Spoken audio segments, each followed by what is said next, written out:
भक्तिपूर्ण नमस्कार. ज्या स्त्रीने आमच्या आईने मला इथे उभं राहून बोलण्याची ऊर्जा, शक्ती आणि हिंमत दिली, अशा त्या क्रांतिज्योती सावित्री मातेच्या प्रतिमेला माझं सतशा अभिवादन. धन्य क्रांतिज्योती सावित्री माते, तुम्ही आहात महान. तुमचं कर्तृत्व या जगामध्ये आहे अमूल्यवान. म्हणूनच स्त्रियांना या समाजामध्ये मिळाला बहुमान. तुमच्याच प्रतिमेला मी करते आहे कोटी कोटी कोटी प्रणाम. ज्यांनी एक असावा पण नेक असावा अशी आमची जिजाऊ माता, त्यांच्या सुद्धा प्रतिमेला माझं सतशा अभिवादन. महिलांना पुरुषांच्या बरोबरीने अधिकार मिळवून दिला असे ते विश्वरत्न परमपूजनीय बोधिसत्व डॉक्टर बाबासाहेब आंबेडकर यांच्या सुद्धा प्रतिमेला माझं सतशा अभिवादन.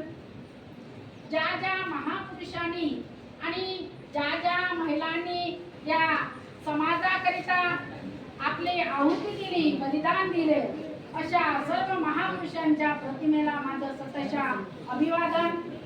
आजच्या या कार्यक्रमाकरिता उपस्थित असलेले मंचावर आमच्या आल्लापल्ली वनविभागाच्या दीपाली तलमले मॅडम, मिलिटरीचे प्रमुख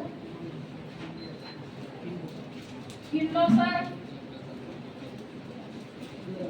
चंद्रमोळे सर आणि या मंचावर उपस्थित असलेल्या आमच्या लतिका मॅडम केरमिलीच्या, तसेच या पत्रकार संघटनेचे अध्यक्ष सुदेवे सर, या संस्थेमध्ये मुख्याध्यापक म्हणून असलेले भरतकर सर आणि सर्व उपस्थित पत्रकार संघटनेचे सर्व पदाधिकारी आणि ह्या कार्यक्रमाकरिता आवर्जून उपस्थित असलेले आमचे विद्यार्थी आणि विद्यार्थिनी, तसेच ज्यांच्याकरिता हा कार्यक्रम आणि सत्कार करण्यात आला अशा सर्व क्षेत्रातल्या आमच्या कर्तबगारी महिला, या सर्वांना पुनश्च मी नमस्कार करते. आणि मी जास्त वेळ न घेता मी 2 शब्द बोलून संपवते.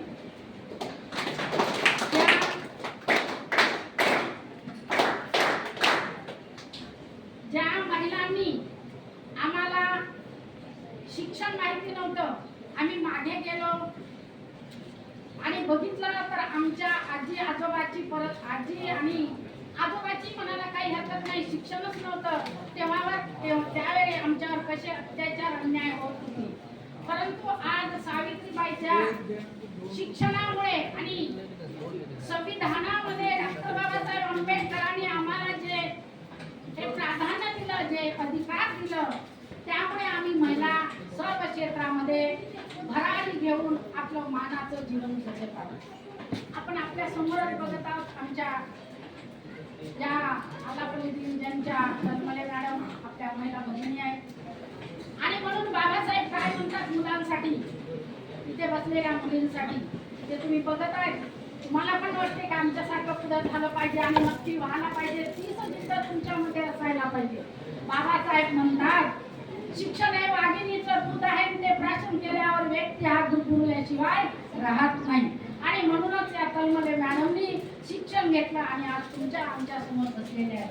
मुलींनो, तुम्हाला पण असं शिकायचं आहे, अशीच जिद्द ठेवायची आहे, मला पुढे जायचं आहे. म्हणून शिक्षण हे वाघिणीचं दूध आहे, बाबासाहेबांनी म्हटलेलं आहे. आणि तुम्हाला ते वाक्य लक्षात सांगायचं झालं तर आपण खूप काही महिलांचे कायदे बनवलेले आहेत, परंतु आज बघता हा आरोप म्हणून नाही, त्यात विभागाच्या अधिकाऱ्याकरिता नाही किंवा कर्मचारीकरिता नाही, परंतु आजही महिला सुरक्षित नाही.